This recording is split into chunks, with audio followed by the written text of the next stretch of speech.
பசி என வருவோருக்கு என் அலுவலகத்தில் தினமும் மதிய உணவு. விஜயகாந்த் நினைவிடத்தில் நடிகர் புகழ் அறிவிப்பு.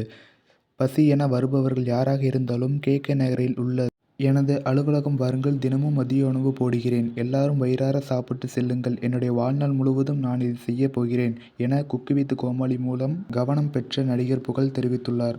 நடிகரும் தேமுதிக நிறுவன தலைவருமான விஜயகாந்த் கடந்த சில தினங்களுக்கு முன்பு உடல்நலக்குறைவால் காலமானார். இந்த நிலையில் சென்னை கோயம்பேட்டில் உள்ள தேமுதிக தலைமை அலுவலகத்தில் விஜயகாந்தின் நினைவிடத்தில் நடிகர் புகழ் நேரில் அஞ்சலி செலுத்தினார். இதையடுத்து செய்தியாளர்களிடம் பேசிய அவர், நான் விஜயகாந்தின் இறப்புக்கு வந்திருந்தேன். இப்போது இங்கே வந்ததற்கு காரணம் இருக்கிறது.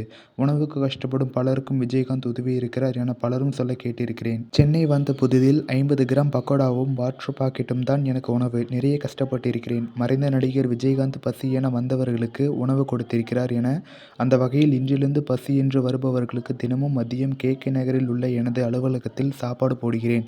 என்னால் முடிந்த அளவுக்கு செய்ய உள்ளேன். தொடக்கத்தில் 50 பேர் என ஆரம்பிக்க உள்ளேன். இதற்கு விஜயகாந்திடம் ஆசீர்வாதம் வாங்க இப்போதுதான் இங்கு வந்தேன்.